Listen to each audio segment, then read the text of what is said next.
Hello Voyagers, how we doing? Just a little update as to what I've heard. Not much going on, but there's snippets here and there. First bit I've ascertained or seems to be true is the blue Voyage vinyl is in a gatefold sleeve. That seems to be different to what we might get with the standard ones. And there's an article going around on a Swedish newspaper quoting Björn to have said, "These are the last ABBA songs I've written and I'll go to my grave wearing boots." A lot of people are interpreting that as these songs are the last ones that he would have written for ABBA. I'm not so sure, because I think they're still writing and most likely put out another one, make it 10 studio albums. Just my gut feeling. I think they've got a new fire in them, plus it's going to sell well, so there'll be people asking for more. And let's face it, they can just swan into RMV undetected, because I've been there and it was a bit of a trek to find it, and it's a very peaceful area. It's just like a restaurant and a hotel nearby, but it's stuck out. You know where the ABBA ABBA the album Inner Sleeve, where they're all against this kind of river, that's where RMV is roughly. It's I can't remember, Steppens, Holmes Island. Anyway, so I think they can just sneak in whenever they want and do an extra bit. So I wouldn't say, Björn said that before. I mean, Björn said, ABBA's over, about 1986 that they were over, and didn't come, no. And also, there's an article in the Daily Express, yucky, horrible, terrible newspaper, but sometimes they write actual journalism. Lasse Wellander, pardon my pronunciation, speaking about getting the call in spring 2017 to go in to do 2 songs. So we know the 2 songs are 2017, May, June, something like that. And then apparently 2 more in 2019, then pandemic, and then 6 more this year, up until August the 27th, which is when Benny said that the album was finished. So, of course, now the next discussion will be which were the 2 from 2019 and which ones are the 6. We might be able to tell a difference, don't know. We'll see. And that's about it, really. Not much else. Just, happy birthday to Arrival. 45 years to the day today, and that's all. Just keeping an eye on little bits from Instagram. Everything's gone really quiet now, it's just it's the lull before the storm. I mean, people saying, we should have another single, the buzz has died down, and what's it called, the initiative has been lost and all that. Well, nah, I think the marketing have studied this quite well with data and stuff like that.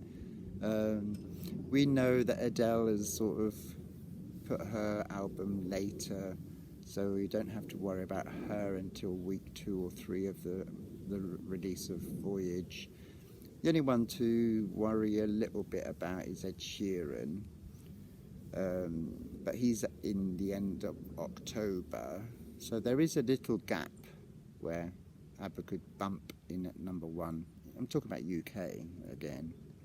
Not that I've got much hope for the UK chart being very fair, because one of the things that I had noticed is, especially this week's breakdown of singles sales, both I Still Have Faith in You and Don't Shut Me Down went up in single sales.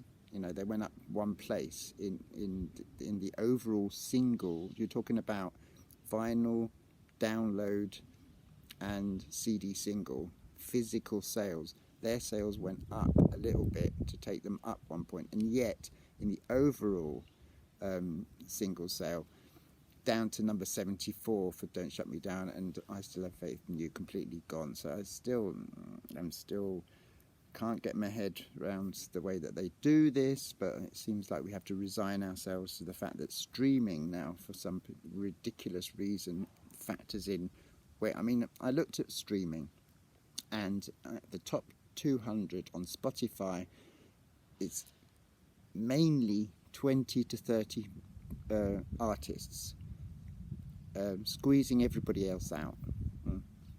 It's the way it is, but we have to put up with it. All I suggest is to us oldies, us original fans, is to click on Spotify or Apple streaming things and just have it on a loop. I've got the 2 tracks on a loop since September 3rd in a bedroom far away, just on a loop all day. I think something like 300 plays for one of the tracks contributes to 1 sale. I mean, it's ridiculous, but it's the way it is. We have to do it. So if you've got a computer, oldies, talking about the people, the original era, just and also, for example, when the album gets released on 5th of November, if you've pre-ordered it on Spotify, you'll get it sort of a notification to be able to play it. So once you get your Spotify notification, just stream it and just leave it on, because it's the only way we're going to combat this, I called it trickery now, for the album to do well as well. I'm not too worried about the album, being a big hit, but it's just the track record of the way the streaming thing is now completely skewing, deforming the chart is just something that I can't get my head around, and it's really not nice. But it's the way it is. The data people, I'm sure, at the marketing have studied it as well. Anyway, so that's a little update. Not much to report. Nice sunny day here, and next update, I don't know. Maybe someone said to do my top 20 ABBA tracks overall from all of them. Well, it's very difficult because I mean there's over 100 now. Well, there will be over 100. To pick just top 10 or top 20 is difficult, but because I go through stages. I rediscover one that I hadn't played a long time ago, and I think, oh, that's really good, and it goes way up. Like Move On shot up in my estimation because it's just like it's perfect, that song. But I'll try and compile a top 20 and maybe talk through what I've come to, my decisions. Anyway. Speak to you soon, and keep the voyage going.